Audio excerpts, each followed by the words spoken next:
And we are live. Hello, bonjour, um, other versions of hello. I am Victoria Wilder, author of Lullaby of the Lilitu, one of the stories in this beautiful short story collection, Voices of Christmas, which you can read any time of the year. I recommend it. And all of the poems in this collection here, Guatemala Songs of My Soul, which is bad French grammar, forgive me. I know I said I would post a reading or a write-in by Saturday or Sunday, but if you are expecting me to be consistent, then I don't blame you, and I am very sorry, but I'm not the most consistent with time because I don't understand time as a concept. But I am here because I did want to continue reading for you guys. I haven't really been in the writing mood lately, so I haven't been doing write-ins, but the least I can do is just keep reading something I've already written, right? Like that shouldn't be that hard. So here I am to continue Lullaby of the Lilitu. If you are new to this channel, first, welcome. Please subscribe. Thank you so much for being here. But then please leave this video and go all the way to the beginning because you will be getting spoilers if you started this late. We are pretty deep into the book at this point. I will show you. You can kind of get an idea of where we are in the book. So go back to the beginning if you want to get the full gist of this story. Otherwise, we're going to go ahead and get ready and get started. Please enjoy my cat doing a lewd and giving herself a nice, beautiful bath on camera, and her babies are asleep right above her, a couple of them. A couple of them are home now, so we are running low on kitten fuel. We're running low on kittens, and it's a sad but sweet thing because they're going to good homes and they're getting loved, and the pictures we're getting. They're happy, so that's good. That's beautiful. So let's start some reading, huh? Last time we had just kidnapped Cayenne. Sephora and her brood and Samson helped kidnap Cayenne, took him to her, and they sent Samson, or they said a few days later, Samson and the doctor would be going back to Livesey to look for the journal that the doctor has been looking for that's supposed to wake up his wife, who's in like a weird walking coma of sorts, as you know if you've been listening this whole time. So let's just a little recap, and here we go. Hey kitten, come here.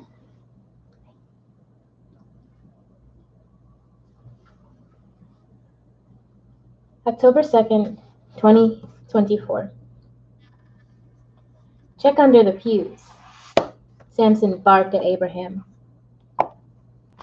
He lifted the altar at the front of the room and tossed it aside with a loud crash. Abraham jumped and pivoted towards the brash Lilitu. You're going to attract the villagers with all that noise.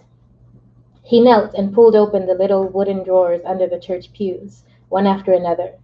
Nothing. This is ridiculous. Are you sure the book is here? We've been searching for an hour. Samson smirked. Hell, Doc, I don't know where that book is. I don't even know why the damn thing's so important. I'm just following orders. Abraham rolled his eyes and sighed. So where to now, then? Samson thought for a moment before a smile spread across his face, and he moved towards the door. Abraham followed. Once outside, they weaved through the sleeping village in silence. Samson dragged the doctor from shadow to shadow, pulling the man along as he sped to the path leading away from the town square. The two men trekked deeper into the village, following the path to the town apothecary and heading up to an old cottage.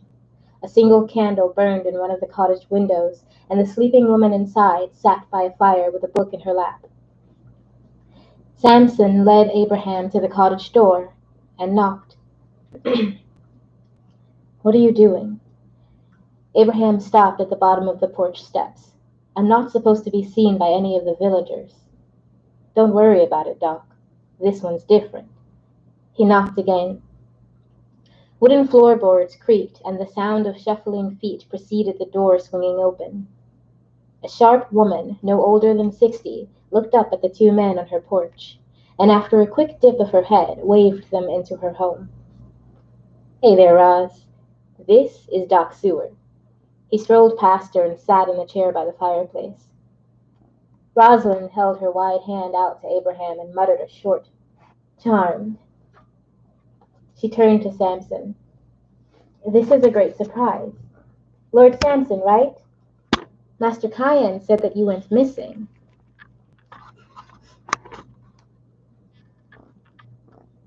Samson shrugged. "I needed some time to clear my head. The doctor here helped me do that, didn't you, Doc?" Abraham wrung his hands together and offered a weak, unconvincing smile. Excuse me, ma'am." He glanced between her and Samson. "We're here concerning a particular book." "Yeah," Samson broke in. "Cayenne sent us here for a journal. Leather-bound, old, seen it?" He raised an eyebrow, the hint of a grin twitching at his lips. Rosalind gasped and stumbled backwards as Samson moved to her in mere seconds. She clutched the collar of her robe and pulled it tighter around her. When she shook her head and tried to walk around Samson to the other side of the room, he followed. He played a game of copycat as he mocked every move she made, following her as she tried in desperation to create some distance. "I don't have any leather-bound books, sire. Please." The words wavered as a subtle panic appeared behind her somber expression. Samson followed her backwards into the tiny cottage kitchen. She took slow steps back until the rough stone of her counter cut short her retreat. "Come on, Roz," he taunted. "Tell me where the book is. Or would you rather I cracked your pretty little skull and sucked the truth out?" "Leave her be," Abraham called out from the doorway. He peeked around the corner. Please, Samson. She says she doesn't know about the book. I don't think she'd lie when she understands you could kill her. Let's look elsewhere." Samson grinned and tilted the brim of his new black Stetson forward. He looked between Abraham and Rosalind, whose eyes bulged as she mouthed the words, "Please don't." Samson lunged, thrusting his teeth into her neck and gouging the flesh. Blood rushed up and out of the gaping wound as a look of shock flashed on Rosalind's face before she collapsed to the tile floor. Samson straddled her as she convulsed. Blood poured from her mouth, and she coughed as it gushed from her lungs. Samson ripped open the robe and gazed down at his prey. He tore through her underwear and pressed himself against her. Abraham turned and ran through the door and down the path they'd taken. His legs burned in the night's chill. He had no clue where he was going, but he didn't slow down until he arrived at the village gates. He pushed against them. They rattled but remained closed. He reached up and tried to pull himself over. His hand slipped down the long, smooth bars. He wiped them on his jeans, tried again, and fell backwards onto the ground. Pain shot through his lower back, and he cursed the ground. There must be a way out of this godforsaken place. "The only way out is with me, Doc." Samson strolled to the doctor's side and dragged him at his feet. They continued upwards as Samson pulled himself and Abraham over the tall iron gates. "Good Lord!" Abraham's heart thumped as Samson dropped him onto the cold body of a man in an old-fashioned guard's uniform. He scrambled to his feet and backed away. "Samson, you are out of control. That woman? You—" Abraham gagged. Samson shrugged. "She's seen the book, Doc. She wasn't going to tell us willingly." He pointed behind him with his thumb. "She thought Cayenne hid it in the manor. Want to go check it out?" Abraham regarded Samson. The blood-soaked t-shirt and jeans, the satisfied grin on his bloody face, and his entire body quaked. How had he become wrapped up in this circus of mad, murderous creatures? Samson didn't wait for an answer. He grabbed Abraham's arm and pulled him up into the trees. They jumped from treetop to treetop until they reached the courtyard in front of the manor, and then they dropped to the ground and crouched beneath the thick underbrush. Abraham stepped forward, and Samson yanked him back. "Damn it, Samson, the sooner I get that book, the sooner I'll be rid of you. The only thing you're gonna get is dead if you just walk in there like that." Samson nodded towards the manor. A light flickered on in the window. He pointed at a spot to the right of the manor. Abraham squinted to see a large black wolf standing guard, hidden by the dark of night. I can call the wolf away, but someone's inside, Abraham whispered. Or Samson whispered, sorry. Abraham pointed to the front door at Tabitha and Victor walking down the steps. It looks like they're leaving. Oh yeah, I think it's their date night. Still, be careful. I can't sense anyone else inside, but that doesn't mean it's empty.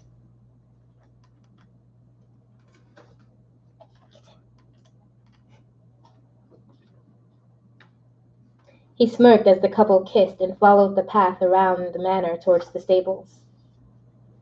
The doors aren't locked. Be out here and ready when I get back. He stood and dusted mud from his jeans. Where are you going? Don't worry about me, Doc. I've got business to take care of. Meet me at this spot in 1 hour. He didn't wait for confirmation. In the next second, he jumped up into the canopy and disappeared among the trees. 2. Abraham shivered. What if another Lilitu waited inside? He took a deep breath and steeled his nerves. That book could be the only way to save his wife. The wolf ran into the forest, and Abraham charged forward, ducking and hiding in the shadows. He climbed the steep staircase to the looming wrought iron doors.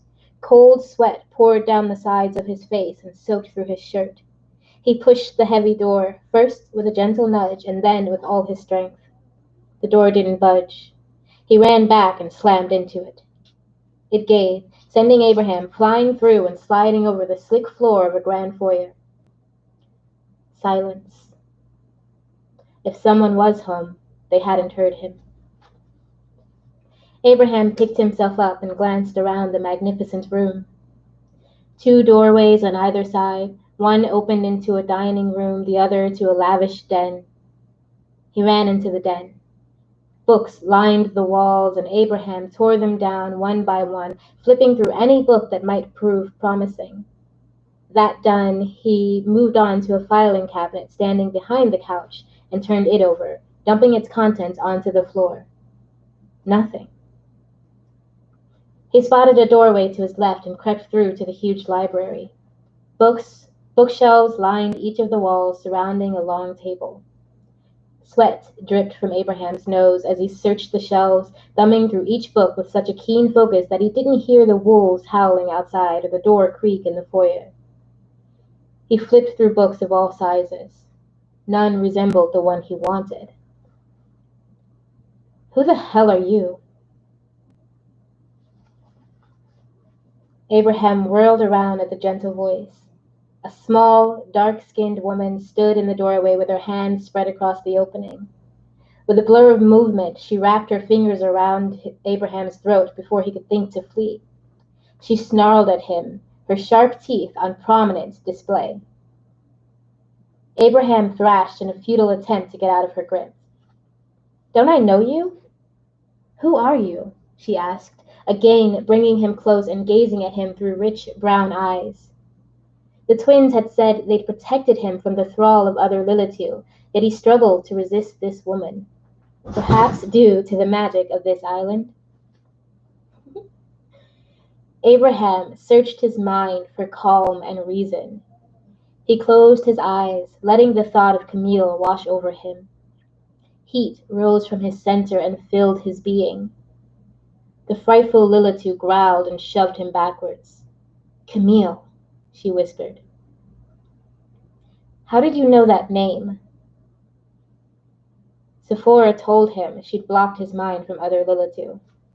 How did you know that name? Sephora told him she'd blocked his mind from other Lilitu. Had the spell somehow broken? Or worse, had Cain broken free and killed Sephora? Abraham shook the thought away and asked again. The Lilitu leered at him but didn't move.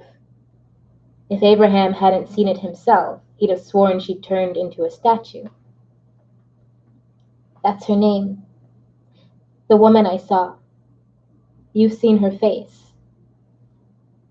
The Lilitu seemed distracted, and she stared at her hands. Abraham took his opportunity to run around her to the door. He ran as far as the den before she pounced on him and pinned him to the ground. No, please! He held his hands in front of his face, trembling beneath the powerful creature. What are you doing here? She growled. The journal. I'm here for the Acheron journal. It's the only way to save her. The Lilitu's eyes narrowed. Where did you hear of that? It's a religious relic. Someone stole it from a church. I need it to wake my wife from a spell caused by one of your kind. Abraham cowered against the floor, squeezing his arms close to his body and pressing his hands together under his chin as if to pray. What makes you think we can wake her? The Lilitu hovered over him, her face mere inches from his. He inhaled the fragrance of roses and softened. A little. Eileen. He closed his eyes tight. She told me. The Lilitu tilted her head to the side. A slow smile spread across her face. She reared back and immediately dropped down onto Abraham, her mouth wide as she aimed for his throat. Abraham ripped the chain from his neck and slammed the pointed silver cross on the end into her eye. It sizzled and she hissed, flying backwards into a bookshelf. The creature let out a monster scream, and Abraham darted out the door and down the stairs. He ran south towards the woods where he and Samson had first arrived, until a pack of snarling wolves broke out of the tree line. They bolted at him, snapping their massive jaws as he turned heel towards the opposite end of the courtyard. The Lilitu woman roared from within her home, and Abraham felt the pack on his tail. He sprinted through trees and sand, not stopping until he reached a shore similar to the one where he and Samson had docked. A boat bobbed in the waves, tethered near the shore. Abraham looked around. The wolves howled from within the woods, but they didn't follow him onto the shore. Without a second thought, he unhitched the boat and pushed it further into the water before hopping in. Halfway across the river, Abraham saw the Lilitu woman emerge from the forest, her dark face covered in blood. She paced back and forth, watching as he floated away. Moonlight glinted off the silver cross and chain still hanging from her eye. When the boat bumped against the opposite shore, Abraham rolled out and slumped in a pile on the ground, breathing deeply of the smell of earth. After a moment, he pushed himself to his feet. He looked back at the now empty shore before turning towards the road. Lights shone in the distance, and he darted towards them. Half an hour passed before he arrived in a residential neighborhood and knocked on the first door he came across. A scruffled man cracked open the door, took one look at Abraham's blood-speckled shirt, and when the door swung back, held a long-barreled handgun aimed at the doctor's center. Abraham's hand shot up. He squeaked out, "Please, sir, I don't intend to cause you any trouble. I just need to use your phone." The man looked Abraham up and down. He seemed to debate in his own mind whether to trust the haggard stranger at his doorstep. He pulled his robe tight around him with one hand and nodded towards the doctor. "What happened?" he asked. "I was attacked." Abraham's voice wavered. "I just need to call a cab." The man thought for a moment before asking, "Shouldn't you call the cops?" "No, no," Abraham pleaded. "The attacker's gotten away. I just want to get home to check on my wife. Please, sir." The man lowered his gun and pulled his mobile from the front pocket of his robe. Abraham thanked him and dialed in the number. As the call rang, he glanced around the stranger into a classic London home. A large crystalline star hung above the fireplace. 7 points, each inscribed with a word, creating the phrase, the Father of Gods walks with me." Abraham scoffed. "Those creatures would sooner eat you." "What?" The man narrowed his eyes. "Nothing," Abraham said. Dispatch answered, and Abraham rattled off the address. He handed the man the phone. "Thank you." The stranger nodded. "You can wait on the porch." Abraham thanked him again, and the man retreated into his home. The doctor sat on the porch and stared at his bloodied hands. He wiped them on his pants. "Oh, Camille," He sighed. His shoulders slumped forward. What have we gotten ourselves into? We're academics, not bloody demonic agents. 10 minutes later, a cab arrived at the curb and soon dropped him off in front of a small, dingy motel in Upper Islington. He rushed inside, locked the door, and jogged through the darkened room to the bathroom, careful to keep quiet so as not to disturb Camille in the bed. The mucus yellow light flickered on after a 5-second delay, and Abraham fell forward onto the grimy, stained porcelain sink. His breath caught in his chest, tightening and twisting, his nerves cut raw. He stared into his own eyes in the chipped mirror and splashed frigid water on his face over and over in a desperate attempt to wash away the stench of death. The sour taste of the blood that had splashed from the Lilitu's eye lingered in the back of his throat. He forced himself to inhale, a deep, cleansing breath to calm the pins dancing on his skin. I've got to get a hold of myself. He combed his wet hands through his hair and took one more look in the mirror before returning to the main room. He crept towards his wife's sleeping form on the bed. How are you, dear? She didn't respond, but he hadn't expected her to. He sat on the edge of the bed and pulled off his shoes.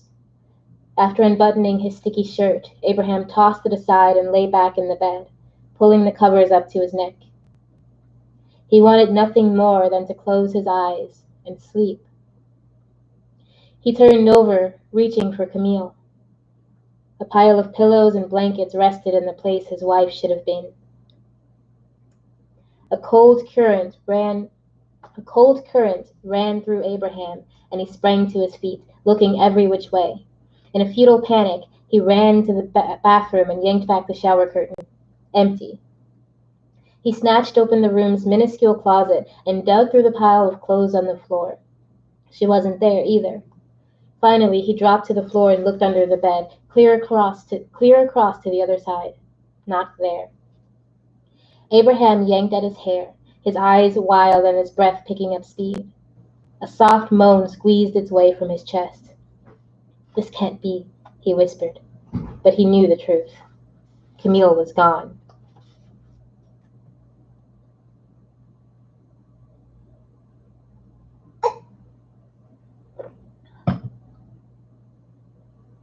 Three. Abraham snatched up the hotel phone and punched in Father Mayhew's number. It rang 5 times before the voicemail message clicked in. I may have gotten a bit over my head, Father. Abraham's breathless voice echoed in the receiver. I may not be around to confess my sins after all is done. He took a deep breath, choking back the sobs stuck in his throat. You've been a brilliant friend to me, Dixon. I just called to say goodbye. He slammed the receiver against the wall, threw on a clean shirt and shoes, and made a mad dash for the parking lot where his little blue Altima waited. Within minutes, Abraham pulled into Highgate Cemetery and rounded the curve to where the wretched beasts congregated. He clenched his fists. How could he stop preternatural beings? And what had they done to Camille? No one else knew their room number. He took a deep breath and ran into the tunnels. You stay away from her! Cayen's voice boomed from deep within, and Abraham faltered. Sephora had been torturing the captured Lilitu for days now. Their voices reverberated down the hall. Abraham turned the corner to find Cayen struggling against thin, silver chains holding him to the wall.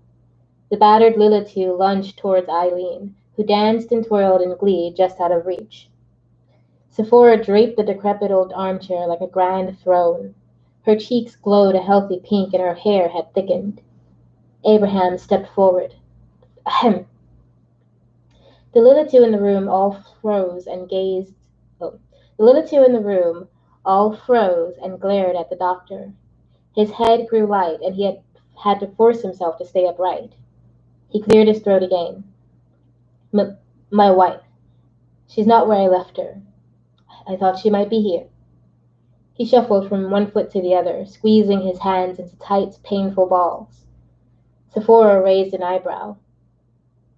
"Where's Samson?" I was in danger. One of his brood attacked me. He gestured to Cayenne. He leaned against the wall. He gestured to Cayenne, who leaned against the wall, his chest heaving as he struggled to catch his breath. His eyes bulged beneath the tightened skin of his emaciated body.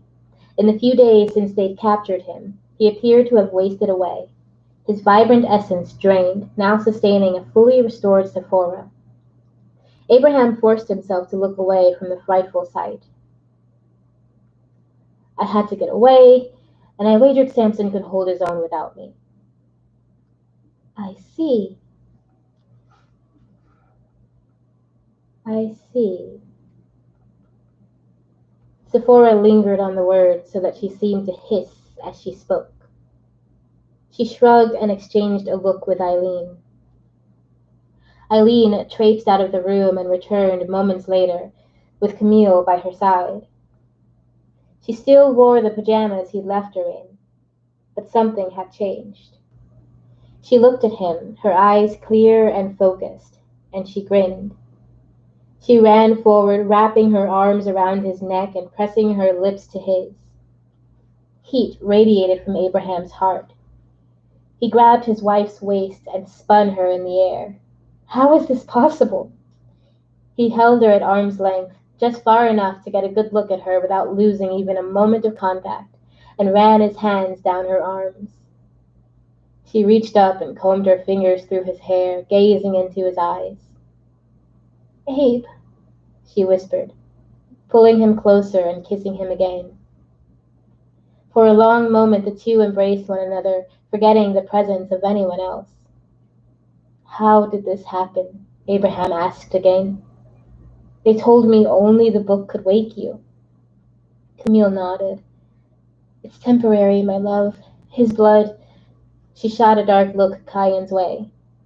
"We don't have much time, Abe. You have to listen to me. Our baby lives." Abraham frowned and pulled Camille into another embrace. He caressed the back of her head and whispered in a soothing voice, "No, dear. I saw the body. I held it in my arms." Camille trembled against him. She pulled out of his grip and grabbed his shoulders, forcing him to look her in the eye. "Understand this, Abraham. Our child lives and is at that laboratory. Whatever she showed you was a lie. Ours survived." Abraham brought his fingers to his lips and shook his head. It couldn't be true. He'd seen the infant, cold and lifeless. He'd held it to his chest and wept for his lost child. He caressed Camille's face and tucked a strand of hair behind her ear. "You've been through a lot. My love, you're confused." "No!" She ripped away from him, shaking her head from side to side, her black pool of hair whipping into a frenzied cloud around her. "You aren't hearing me!" Camille dropped to her knees and hugged her shoulders. She buried her face in her hands. Her shoulders shook with the force of her sobs. Abraham crouched beside her. "Please," he begged. "Tell me what to do." "Isn't it obvious?" Sephora knelt behind Camille, her right hand on the woman's shoulder. When she spoke, she kept her tone soothing and sweet. "You've got to save your babe." Camille looked up into Sephora's eyes and nodded. "I understand," the Lilitu whispered. "I know your pain, your loss. I suffered the same at the hands of one I trusted." Camille sobbed again, her face drenched in tears and sweat and mucus. "I'll take away your hurting." Abraham heard the words. Something in the back of his mind yelled at him, "React!" But it happened before the signal reached his body. Sephora's hand burst through Camille's chest, sending Abraham reeling as the inner workings of his love sprayed onto his face and chest. Time stopped. Abraham's throat burned and tightened so the scream roiling deep within his stomach found no escape. It churned inside him, twisting his intestines in a frantic search for a way out. The revulsion spread through his fingers, and his face morphed into one of anguish as the image looped in his mind. Camille's eyes fluttered, and she furrowed her brows. Abe? What's happened? Abraham's heart plummeted to the ground as Camille slumped on Sephora's outstretched arm. She slid to the ground as the Lilitu pulled her arm back in a slow, luxuriating motion. Camille slipped off the arm with a sickening squish. Sephora grinned. You interrupted my conversation, Doctor. Abraham backed away, slow at first, and then he broke into a tear-blind dash out of the tunnels and all the way to his car. Camille.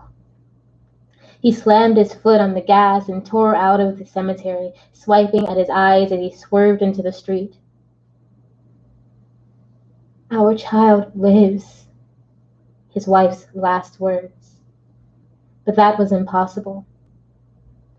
Abraham had held the funeral. He'd buried their child. But what if?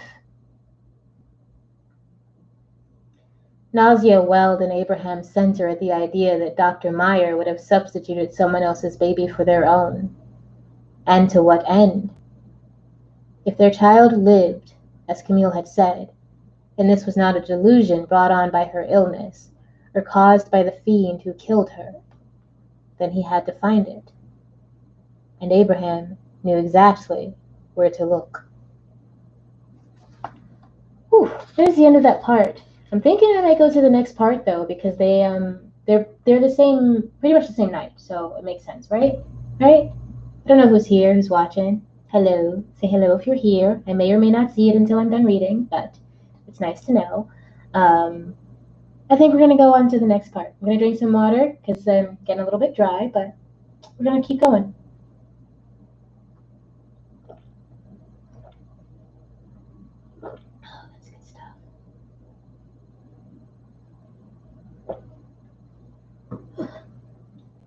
All right. October 2nd, 2024. 1. I ran back to the manor. No use trying to follow him now.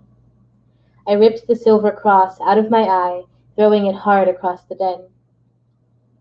It lodged in the wall, and I slammed my hand against the pouring blood socket in my face, stilling myself as my cells rebuilt and reformed. The entire membrane seemed back together after a minute. With restored eyes, I surveyed the room. A small hurricane had torn through here in the form of that human man. All of our beloved books lay strewn across the den and library. He turned up the filing cabinets and even tossed about a few of Yuri's notebooks. And he'd mentioned the brotherhood Volandi told me about only a week ago. Acheron?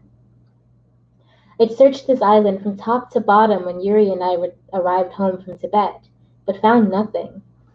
If Kayen did have the book, as everyone seemed to believe, he didn't hide it in Livse. I sped through the room, bending to pick up the fallen books and replace them on the shelves. Once finished with the books, I moved to the filing cabinet.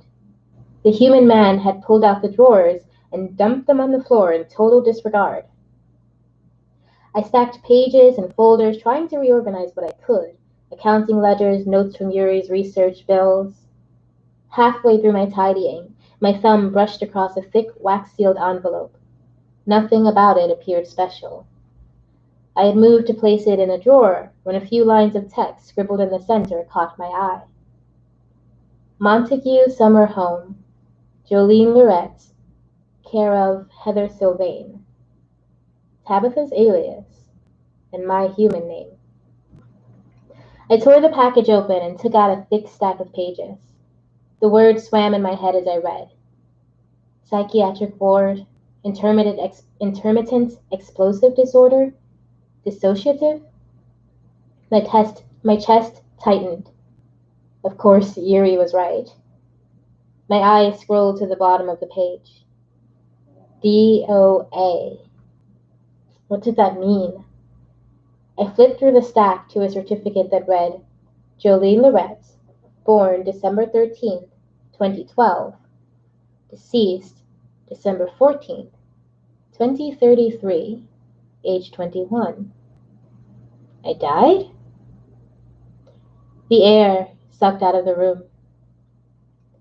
My skin tingled and my heartbeat raced. Was this the lie my family held so close? I shook my head. There must be some explanation. Judging by the envelope, Montague Summer Home seemed the best place to search for answers. I jotted down the address and sped through the rest of my cleaning before running out to the stables and hopping onto Zilla's back. Within moments, the gleeful horses galloped. Moments, the gleeful horse galloped the path towards Frodsham. The little boat bobbed along on the waves. The captain either long gone to bed or out driving Tabitha and Victor to their date. Another servant would come here to receive them when they returned. The wind carried with it a familiar scent of earth and musk. Samson. Imprinted in the sand next to our boat were the sure signs that another had been parked here. Bold of him to come here after the security... I'm going to slow down, guys, sorry.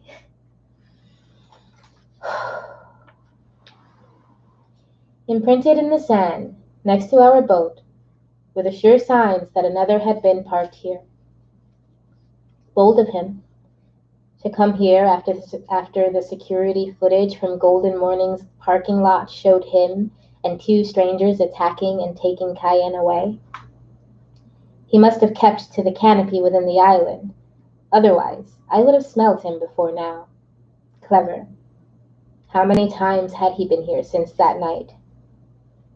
I closed my eyes. I didn't have time to dwell on that. Tabitha and Victor were working on a way to alter Cayenne's protective shield to exclude Samson. But until then, I could do nothing. I'd worry about Samson another time. For now, I needed different answers. I rowed across the River Weaver and hitched the boat to another of our docks. I jogged to our nearby garage and called down a driver. A sleek, gray vehicle stopped in front of me, and a large man stepped out to open the door. Take me there. I thrust the slip of paper with Montague's address into his hand. He gave a cursory nod and slid behind the wheel. In seconds, we peeled out onto the highway. A few hours later, we arrived in front of a squat little building, with a small plaque on the door inscribed with the words, Montague Summer Home, where healing is our motto. I chuckled at the ridiculous thing and rang the bell. The small building stood downhill from the massive Montague Hospital. A lowered boom gate, meant to block out any unwanted visitors, guarded the long driveway to the hospital's doors. I rang again. Still no answer. I peeked into the dusty window beside the door and knocked with my finger. A bit of movement inside. I waited. Nothing. I closed my eyes and listened close. Behind the door, a heart thudded out its languorous, monotonous tune. From the heavy thumping, it sounded human. I knocked on the window again. Is someone in there? The door swung open. What the shit do you want? The burning stench of alcohol hit me first. The drunken, slovenly man at the door spoke with such a thick slur I almost didn't understand him. He rubbed his eyes with a fat-fingered hand and blinked a few times before looking up at me. His mouth dropped open. He straightened his back, eyes wide. Impossible. You're not here. The man turned and stumbled from side to side, walking towards a mini fridge in the corner beside the bed. Knickknacks and toiletries littered the top. He opened it and grabbed a beer. Looking right at me, he popped the tab off the can and finished it in its entirety. The man sat with a plop onto the small twin bed and gazed at me. I should have known. They kept coming here. I should have known it was for you. They never visit in a decade, and then you come around and they're bloody regulars. He tipped his head back and stared at the ceiling. Maintenance checks, they said. And then when they planted one, he grabbed another can and chugged that one the same as before. Well, come in. He gestured to a thin wooden chair and table under the window. I stepped into the small quarters and stood with my arms crossed at the end of the bed. The man's brown hair and sharp nose struck me as familiar. You're one of Rosalind's children, aren't you? Andrew? He was older, but his face hadn't changed much from that of the young boy in the photos on Rosalind's mantel. Andrew nodded and pressed the heels of his hands to his eyes. I can't do this anymore. Do you know me? I asked. Andrew stared at me, his sunken eyes red even in the dark hovel. Do you want a drink? He exhaled and released a short laugh. Nah, you probably don't. You're one of them now, aren't you, Joe? He swallowed and bent forward, hanging his head between his knees. I should have protected you.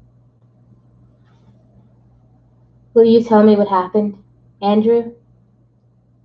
You were doing better. I thought you were. I should have paid more attention. He snorted. I'm a shit doctor. He sat up and slapped a hand on his knee. But is that my fault? He looked at me, pointing with his finger to punctuate the words.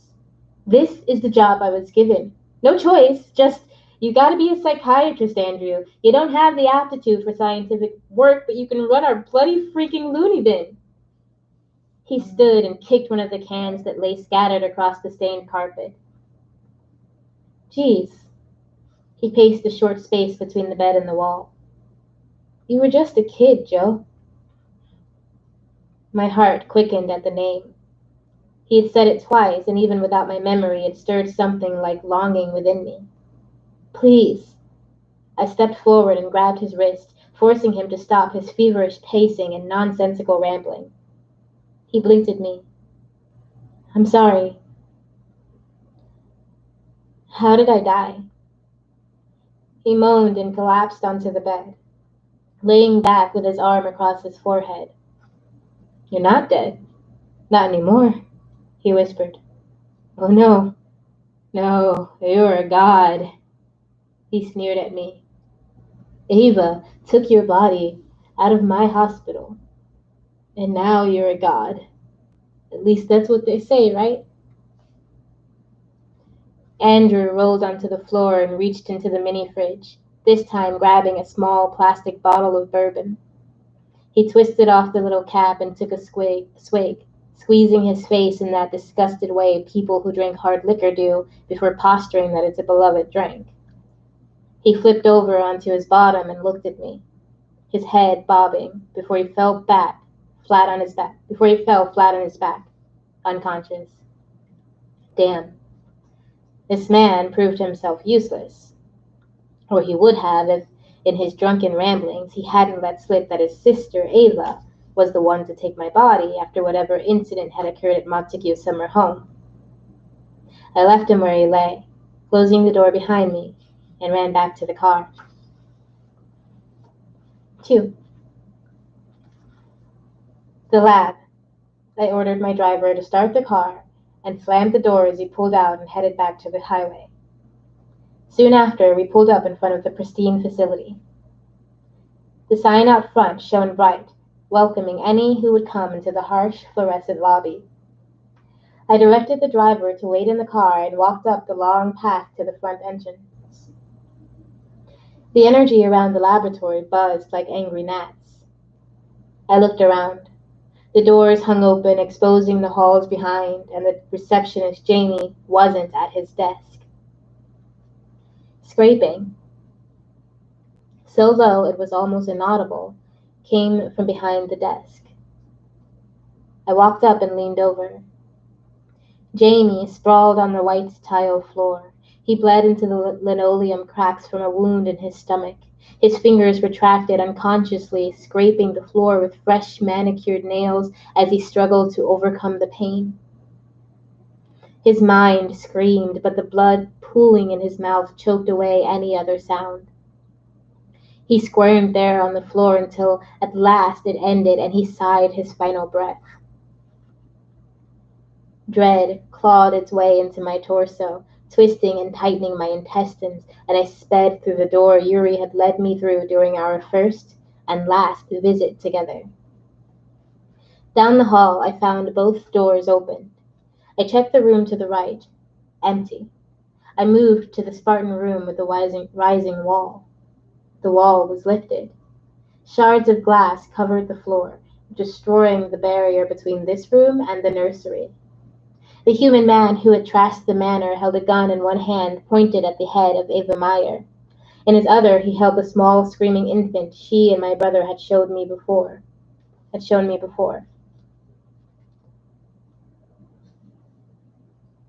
Master Rio.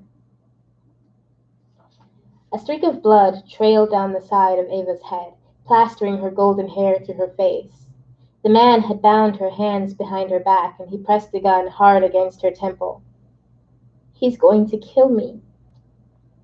She called out to me in silence, directing her thoughts at me in the way Cayenne had trained the whole Myers family to do. I put up my hand. I don't know who you are, but she doesn't know anything about the book you want. He scoffed. I'm sure you're a great character reference, Beast, but I didn't come here for that. He pushed the barrel harder into Ava's temple.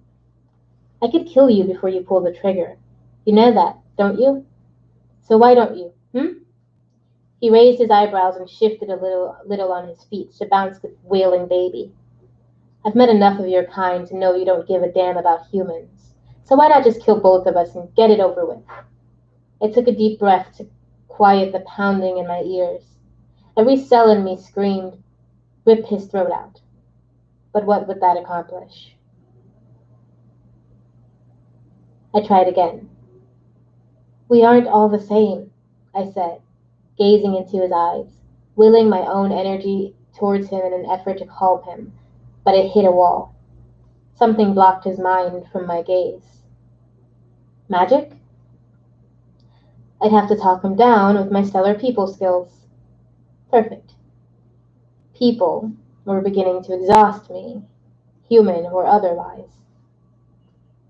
You surprised me earlier, but I don't want to hurt you, I said, keeping my voice steady. Not until I'm done with Ava, at least. Tell me why you're here. Maybe I can help you, and no one has to die. This. He nodded to the now cooing baby.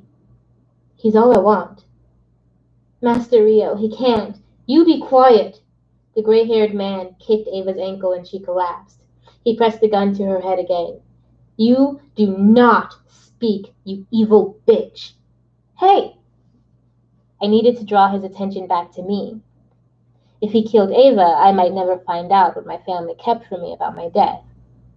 The sooner I learned that, the sooner I could move on.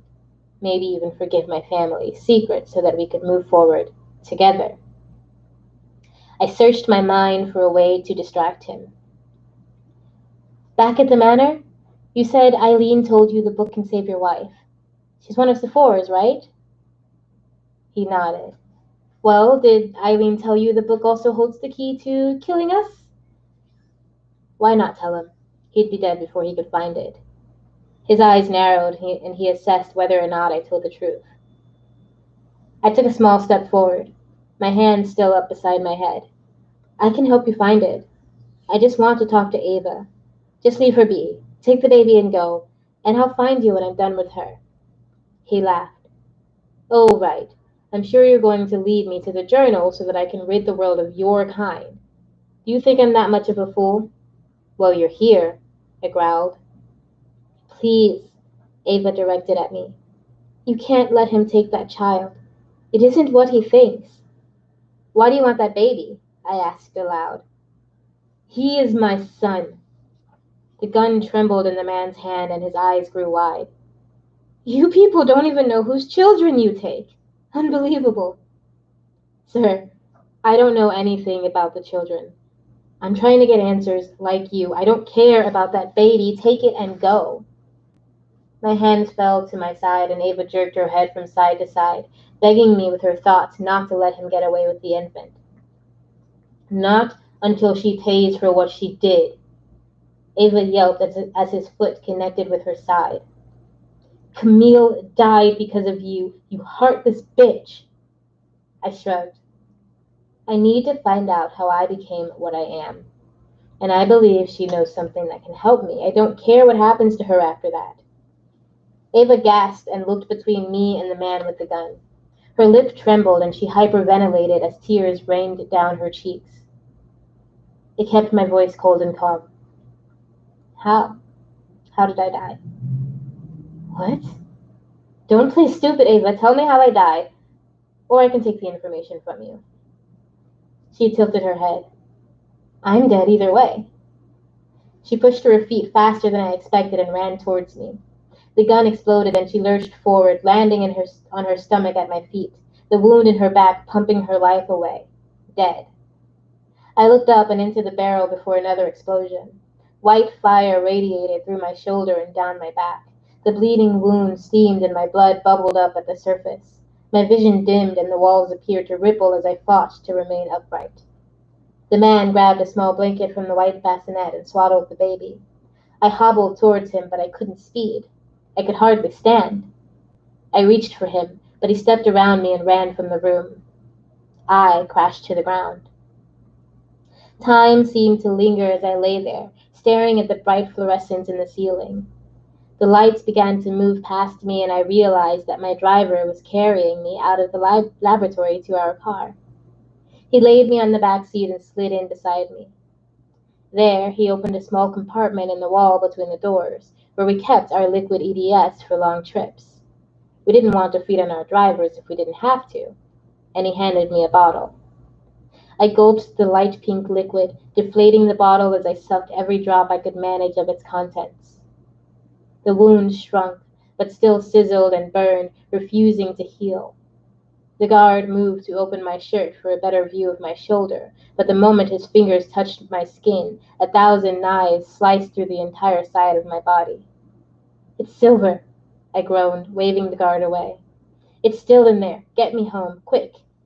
EDS will hold it at bay, but I need Tabitha to take it out. He stared, dumbfounded. Go, you uneducated buffoon. Drive the car. He scrambled out and slammed the door before hopping into the front. Seconds later, we skidded back onto the road towards Livesey. 3. We arrived on the Weaver's shore a few hours later, and the driver rowed us towards home in the small watercraft. He lifted me from the boat and carried me back to the manor, dropping me off at the door before running back to safety towards the stables, where he'd wait for the next man to come from the mainland and relieve him of his shift. I banged the door, too weak to open it myself, and said a silent prayer in hopes that Tabitha and Victor had made it home from their date. The door cracked open and Anna poked her head out. She gasped and swung the door all the way back before reaching under my arms and dragging me inside. Mia and Yuri ran from the dance room behind the stairs. My little Rose! Yuri's eyes widened and he pressed his hands to his face. How did this happen? Why aren't you healing? He pulled me out of Anna's grasp and carried me to the couch in the den. Bolts of electric fire shot through me at random intervals, each one more painful than the last. My hands and feet numbed and the room grew cold. Yuri placed my head on his lap and bit into his wrists, then pried open my lips to force the healing nectar into my shivering body. For a brief moment it appeared to work. Heat spread across my chest and condensed in my center. The room darkened across me as I convulsed. Yuri and Mia's frantic voices called out to me from far away. Soon the voices faded and another voice rose through the shadowy black. Hello, daughter of the dark. Sephora. I tried to look around to see her, but only blackness surrounded me. You won't find me. Shannara bends to my will now, and soon so will you, if you so choose. Since when did you care about my choice? I asked, though I knew I hadn't said a word aloud. Her laughter tinkled through the darkness. I care? Your choice was always important to me. We met once before, child, so many years ago, when I still slept. I warned you, remember? Didn't you get the message? Memory isn't my strong suit. You were a wee one. I called you and your mother just before he came. I told you to run, but alas, I was too late. Sorry, that doesn't ring a bell. Images flashed in the darkness of my mother and father, a group of little girls, then more darkness. When I call again, will you come? I can give you the freedom you so desire. I can protect you from the one who has held you captive all these years. I can give you vengeance. Ice ran through my veins and mingled with some faraway pain. The dark vibrated with energy, and a small light glowed in the distance. Why would I want vengeance? I don't even remember what he did, not entirely. I tried to shake my head. It comes in flashes. The light grew in size, and Sephora's voice seemed further away. He led to your demise, did he not? I saw it in his blood. The light came closer. Images of Cayenne chained against the wall flashed through my mind. I shuddered. How? Did he kill me? My voice heightened. Sephora would answer me. If I could say anything good about her, it was that she would give me the answers no one else would. Did he turn me against my will? The light grew bigger and closer, and I knew I was being pulled out of Janara. I needed to know what she knew before that happened. I strained to hear her.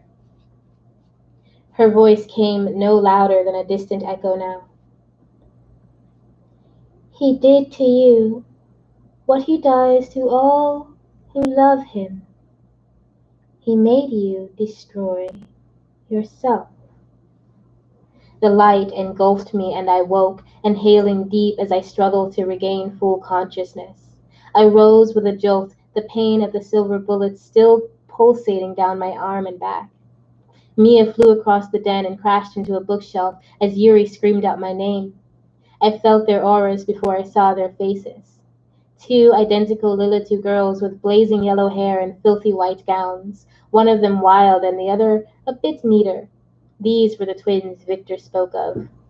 The cleaner of the two chased Yuri out into the courtyard, and the other flew at Mia with her hands in the air like claws. She hissed as she slashed Mia's face and threw her across the room. Mia slammed into the wall and rolled over onto her feet. I slipped off the couch and crawled on hands and knees towards her. Stay hidden! She waved me away and reached down to her boot to retrieve a small silver dagger.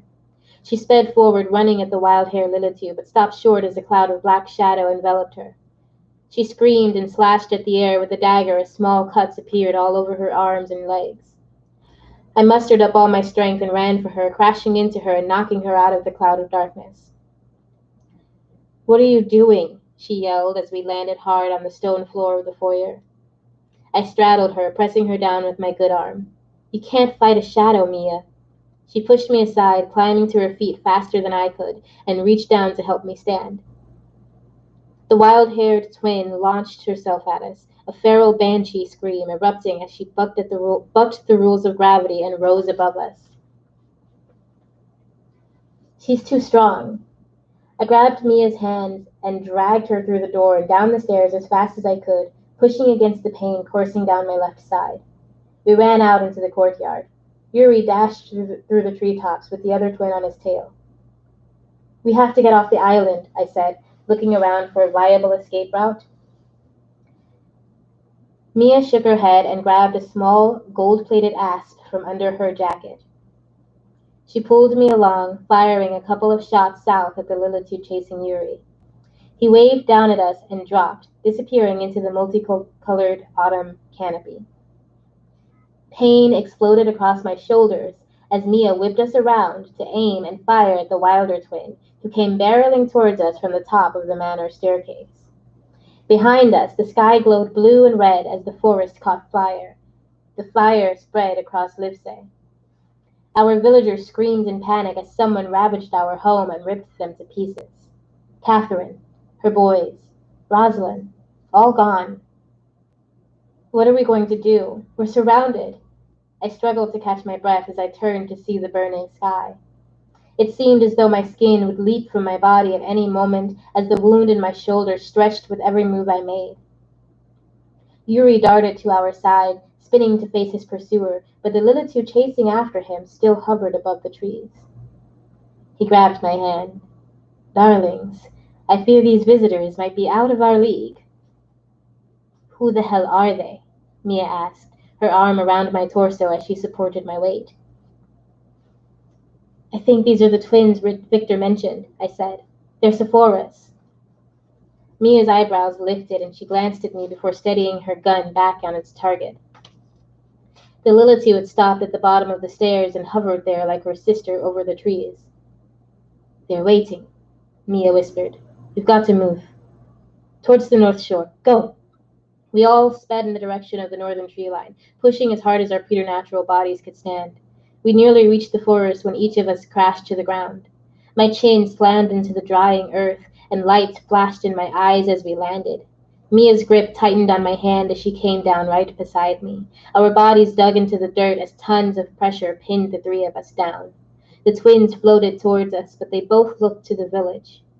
Their eyes glowed in the dark as a shining apparition emerged from the shadow of the village road.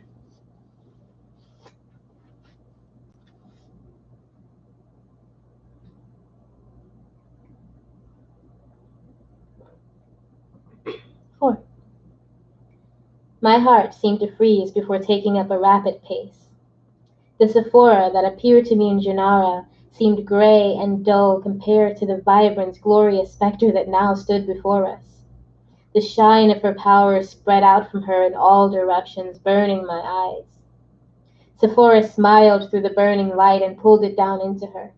She walked towards us on bare feet, slow and menacing as she came to stop right in front of me and knelt to look into my eyes. My heart pounded in my ears and saliva pooled in my mouth as she drew me in. My body rose under no volition of my own. Mia squeezed tight, but my hand slipped away as I came to balance on the tips of my toes, just high enough to look down at Sephora's pale, freckled face. It's nice to finally see you in person. She grinned and stepped away, sweeping her arms around her. And this magnificent oasis, this island of slaves, this tribute to Cayenne's vanity. Her face burned red and twisted in an instant of rage before slipping back to serenity. It's a beautiful prison, isn't it? Certainly nicer than the one he fashioned for me. Very modern, not overrun with spiders and rodents. She laughed. It's a veritable paradise. Sephora brought her face close to mine and gazed deep into my eyes. But now you're free, she sang. I've freed all of you. Aren't you happy? Aren't you? Look what I found. The wild twins' dirt-blackened hand wrapped around the back of Anna's neck as she dragged the whimpering human down the manor stairs. She lifted Anna in her arms and sped to Sephora's side. Taste! She grinned, the sort of toothy smile of one overeager to please. Sephora yanked Anna by her collar and sniffed right under her chin.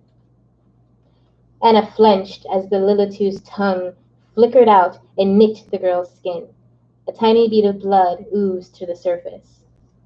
Sephora tasted the blood and laughed.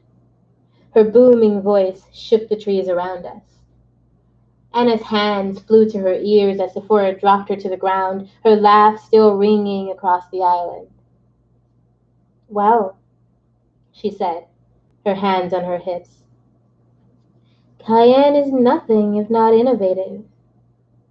I know what you want, Anna, but you'll never be loved by this brood.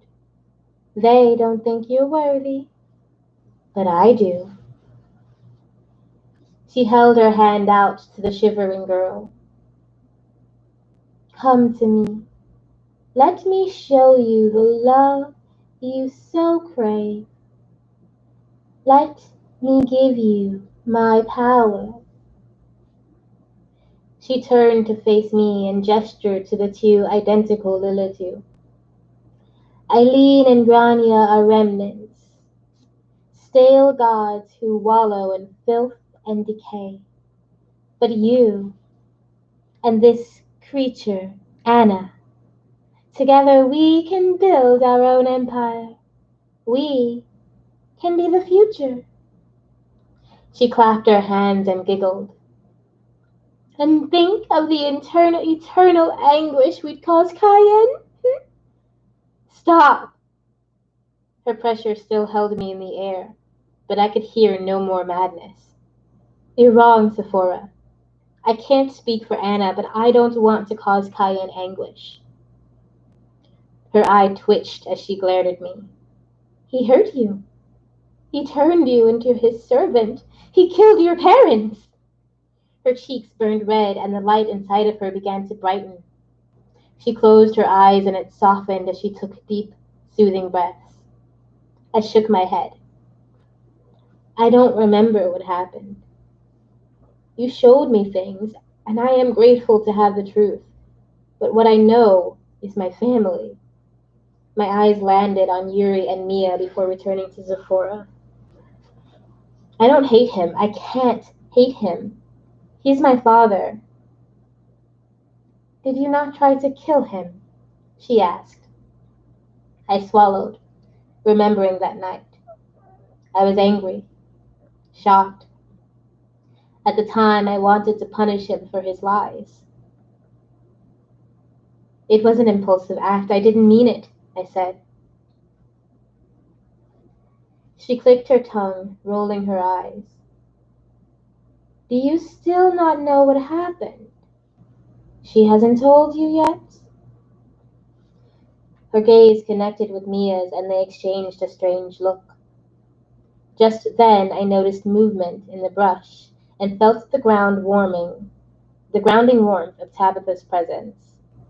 She sped out of the forest, Victor right beside her, and slashed across one of the twins' midsections with a long silver dagger.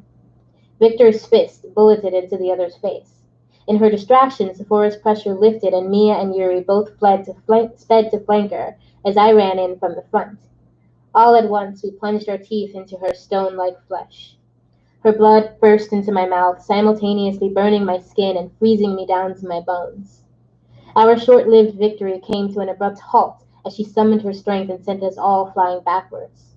But she stumbled and blinked. We'd weakened her. We moved forward for another wave, but she held up her hand, and an invisible wall held Mia and me from her. Yuri continued forward, right into her hand. She snatched him up by his throat. The light emanated from her center, once again at near blinding levels, and she directed it up her arm and into her hand. It burned bright around Yuri's neck, and he screamed, kicking his legs in the air. The light passed into him, draining the essence of life from him as it poured back into Sephora. Stop it! Stop it! Please stop it! I screamed, banging against the barrier with all my strength. Mia slashed at it with her silver dagger, but found that no more useful than cutting through air. Sephora looked at me, her eyes glowing white. This was never about you! She held my gaze and grabbed Yuri's upper arms in both of her hands. He slumped to the side like a puppet held on strings, and she pulled. She stretched his arms down and behind her and pulled until his clothes tore. A bloody seam emerged in his back as his skin began to rip and reveal the muscle underneath. His bones cracked and snapped apart. Organs released from their tight casings burst, spraying parts and fluids into our faces. Mia froze, trembling with wide eyes. Her mouth opened and closed, but no sound came. The ground disappeared beneath me and my soul plummeted into an endless pit, darkness. No, I cried, reaching forward as though I could capture the pieces and put him back together. Sephora laughed as bits of Yuri's decimated body rained into her hair and into our outstretched hands. The world spun around me. Mia's shock-frozen body, Tabitha and Victor fighting the twins, my brother. No, no.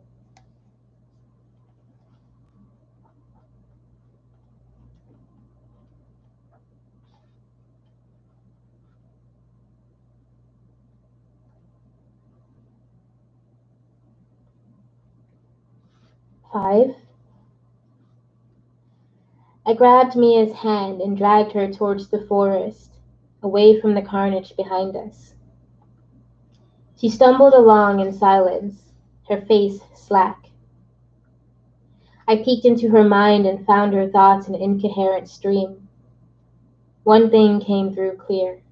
She was terrified. I led her into the dark of the woods.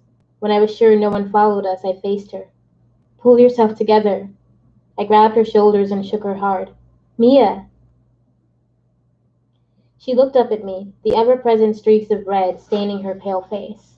Her eyes glistened in the moonlight, but she seemed not to see me at all. Mia, please snap out of this stupor, I begged. I swung my hand back and slapped her solid in the face. Her hands flew up to the red raw mark I'd left, and she hissed. We've got to go, I said, pulling on her arm. Sephora will come after her, and I don't have the power to stop her. She will kill you. So let her. She snatched her arm away. We're all dead anyway. Don't say that. We've just got to get to a car. If we can make it to the North Shore, we can take the boat and run to our garage. You have to keep moving. We are only dead when we give up. She shrugged and stomped forward on our route. Route? One of those. I followed close behind her, and soon we saw the light sands only a few meters off. Leaving the party early, ladies. You can't even say goodbye to your, what am I now? Your stepbrother. Samson strolled out of the shadows, a cigarette burning between his lips. Mia stepped between us and shielded me with her body. She reached behind her, under her jacket, then reloaded the small asp. Go on, she said to me. I'll take care of him and meet you somewhere. Just call the commissioner and tell her where I can reach you. I looked between her and Samson. He fiddled with the sharp blade in his hands as he sized us up. He couldn't hear her thoughts. No, I whispered. I can't leave you. She smirked. I'll find you. Now go. She charged at Samson and fired off the first shot. He sped into the treetops and she followed, firing another shot. Damn it. I couldn't follow her up there in my condition. Mia knew that. I ran for the shore looking for the small schooner, but it was gone. Someone had taken our means of escape. At least they thought so. There had to be a way off the island, though. I looked around. Maybe I could find a large enough piece of driftwood to float myself across. Shots rang out in the forest behind me, and the voices of surviving villagers wailed into the night. I heard Sephora's chilling laughter back in the courtyard. What was she doing to my family? I ran towards the woods, turned, and ran back to jump as high and as far as I could manage. I plummeted into the bracing cold waters halfway across the river. Pain rippled through my shoulder as I pumped the rest of the way across with one hand and kicked my legs behind me in furious motion. I climbed out onto the muddy shore just outside of Runcorn, soaked and freezing. My teeth chattered in the wind. Crickets chirped nearby and cars roared on the highway in the distance. I hobbled in the direction of our garage in town, a mile off. The sky had grown light, and the silver seemed to seep into my blood. A cold sweat broke from my forehead, and shivers ran through me every few minutes. That signaled a fever. And since Lilitu didn't get sick, it had to be the bullet poisoning me. I lumbered on, holding my left arm to try to alleviate some of the pain, until I came across a small rest stop with a little hovel behind it. No lights shone through the windows, but a tinny voice came from the back of the building. I leaned against the side and slid my way around, careful to duck under the windows to avoid being seen. I crawled to the back door and peeked into the mesh window that comprised its top half. The kitchen opened into a cluttered living room. An old man with a round pot-belly reclined with his feet up in a tattered armchair. He clicked a remote to flip through channels, and he didn't remain on any one station for longer than a second. I watched as he swallowed the last meager bits of some indistinguishable mush in the bowl perched atop his belly. He lingered for a moment on some old black and white comedy. I twisted the doorknob past its limit until the wood splintered in the wall. With the sun rising behind me and the silver in my veins, I didn't have the strength to take him head to head. No, I needed to be silent and fast. I yanked the door, breaking the lock without pulling it open, and waited. The man inside turned his head, listened, then turned back to his channel surfing. When he seemed engrossed in his task yet again, I slipped into the compact, greasy kitchen. The news blared from the small television set. Terrified as attacks increase in North London, tonight at 9. He flipped past. I crawled to the center of the room to hide behind a short island covered in oily car parts and crushed beer cans. The entire place reeked of motor oil. My chest tightened and the room seemed to spin as the heaviness of sleep hit me. Perhaps because of my weakened state, it had blindsided me and I slumped heavy against the counter. Cans toppled with a loud racket and the man leapt from his chair. "Oscar? How'd you get in here, you evil cat?" The lights flickered on. "Turn them off!" I threw my right arm over my face as the bright light seared my retinas. "What the hell?" The old man lumbered over to me. He looked at me with narrowed eyes before he ran to shut off the lights. I collapsed on my back, relieved to be in blissful darkness, at least until the sun came through the windows. My eyes shot open. "Do you have a basement?" He hovered over me. "What's a little thing like you doing all the way out here? You look like you need a hospital." "Please," I called out, reaching up to him. To my great surprise, he took my hand.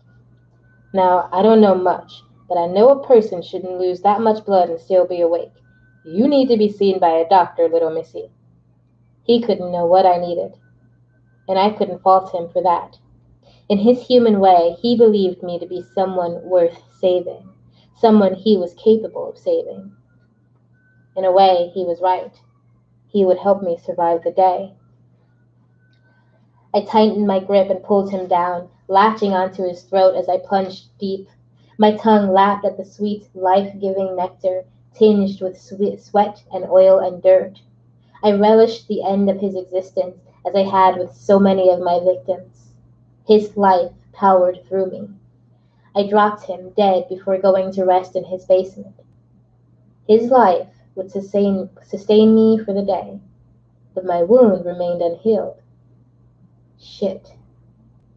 I should have let him remove the bullet first. And we are going to stop there. So this is where we are, guys. We're pretty close to completing this book, and then I'm gonna have to finish writing the second book, which is really hard. And rereading this has actually been very helpful with some ideas. So that's exciting. And in case anyone's curious, my favorite character in this book. Well, I mean, I love them all, but I think my favorite character to write and to just kind of imagine and to voice and like hang out with in my head, even though he's like the worst is like he's like a serial killer. He's like the worst. But Samson, like I love him so much. He is very like he's not neutral so much, or he's like maybe neutral evil. Like he's more concerned about, or maybe even chaotic evil. He's like really more concerned with having fun and doing his own thing. He doesn't like having to follow orders, but he'll do it because he's like he lives in this world where he's at the lowest rung of hierarchy, just above the zombie wraiths. So he's doing his best. But I really love him. And if you guys have been listening, let me know what your favorite character is so far. Really excited to explore the characters in the next book. It's really difficult, but I am excited for it, and I will get back to it at some point. I have not been in the writing mood lately, and right now it's the new moon, and your girl's a witch, and it's quiet time. Let's just say it's time for my brain, my body, and everything to kind of just take some hermit energy on. But I will be back to continue this soon because I don't want to go too far in between what we just read and what's coming up. So maybe even this week before the weekend. I mean, don't hold me to that, obviously, but maybe we'll do our best. Thank you for being here. That's all I got to say to you guys today. All of my cats are napping. It's a good energy, good vibe. I am going to drink some more water, do some other stuff, and write a little something unrelated to any of this, and do some other stuff. It's a stuff kind of day. I hope you're doing well out there. I hope you're healthy. I hope you're safe. I hope something's making you smile. I hope you are feeling loved because you are. I love you, and I'll see you next time. Take care. Bye.